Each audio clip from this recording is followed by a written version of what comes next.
Bwe twogera ku bakyala abateemutya obasanga Mpigi mu Mawokota era leero beegasse ku nsi yonna okujaguza olunaku lwabwe. Sarah Nanono Kaweesi RDC w'Empigi mukyala era ono asiimye gavumenti eyamulabamu omulamwa n'emuwa okukulira ebyokwerinda mu disitulikiti yonna. Mu njogera y'ekivubuka nnyinza okugamba nti gavumenti eno masavu meereere olw'ensonga ffe ng'abakyala twali batini nnyo nga tetusuubira nti tunaabeerako ne we tuli.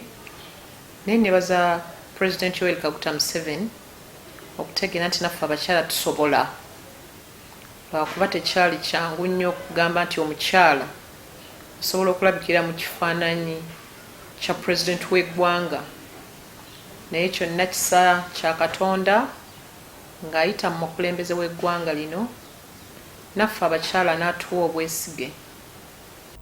Olwa 13 Oktoba 2025 Nanono Kaweesi lwe yakwasibwa ofiisi ya RDC nga yasooka kuba kayima ow'essaza Mawokota eyalondebwa Kabaka Ronald Mutebi II nga tanajja mu gavumenti.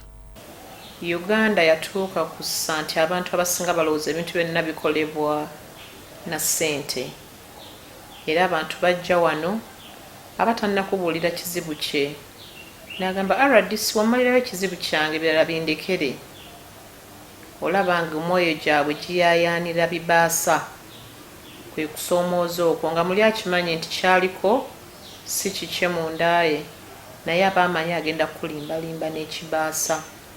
Kwe kusoomooza okwo kwensinza okusanga nti nno olaba ng'omutima gw'entu nno nsizikkuba ng'omuntu olabira ddala ayagala okukulupya ekintu kya munne.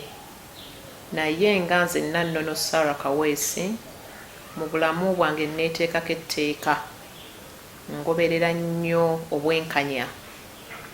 RDC Nanono agamba Mpigi erimu abasajja abaagala okufutyanka emirimu gy'abakyala era nga bano bammo mu kulya enguzi naye abalabudde.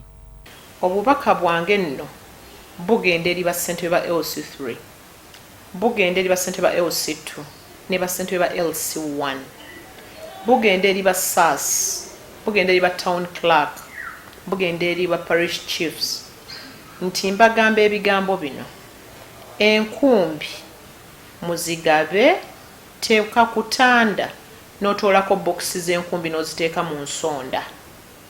Nawulidde ebyalo ebimu mutandise okugaba enkumbi ezitategeerekeka, naye nnyinza obbabalira okubala okwangu buli kyalo kirina okufuna enkumbi. Empigi era gye basoose okulonda mmeeya omukyala okukulembera Mpigi Town Council, Ndagire Farida Sempala atulaze ebimufudde ow'enkizo. Ndagire Farida Sempala mbadde mukyala kwerusi-wano, natandikira obukulembeze bwange bwonna nzize mbuzimba mu gavumenti eya wakati ne gavumenti ey'Emmengo.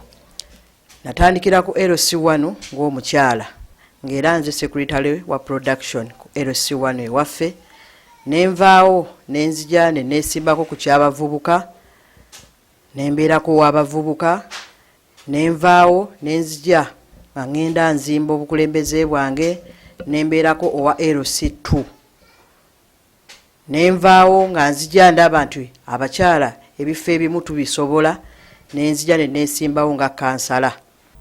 Meeya Ndagire agamba nga bamaliriza okulayira mu Juni ebimulindiridde enkumu naye wakubivuunuka.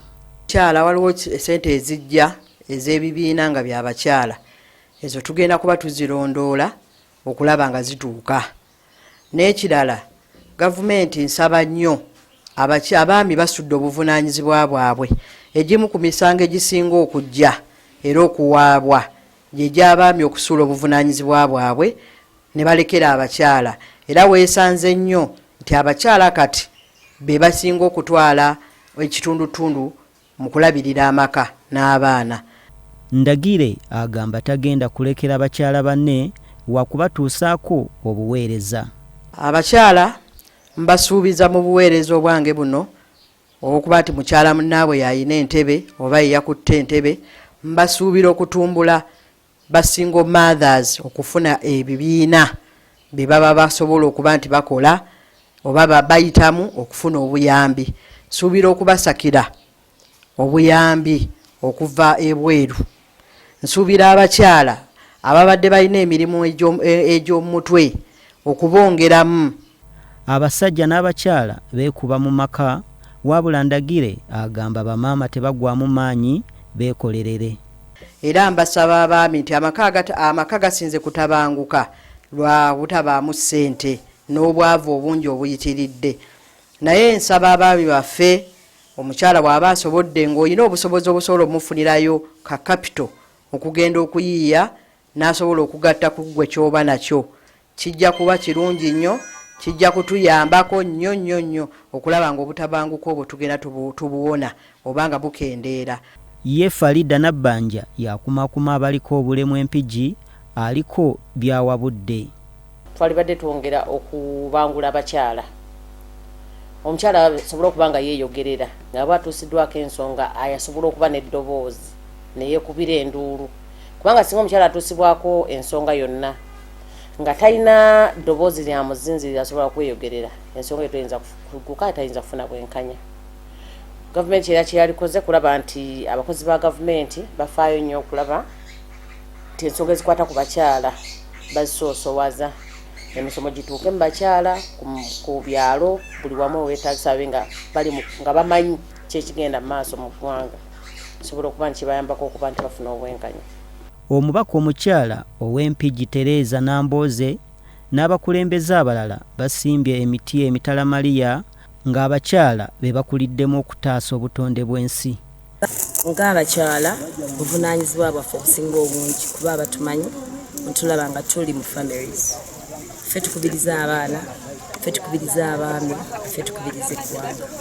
Kitegeeza nti bwe tuba tusimbye emiti gino tukolera ddala obuvunaanyizibwa bwaffe okulaba nga naffe twenyigiramu kikuntu kinnakyo okulaba nga tuguma obutonde. Mpozi nsaba emiti gino egisimbiddwa girabirirwe. Bya Mutalemwa Kizito Vincent, SOT TV Omunnyo.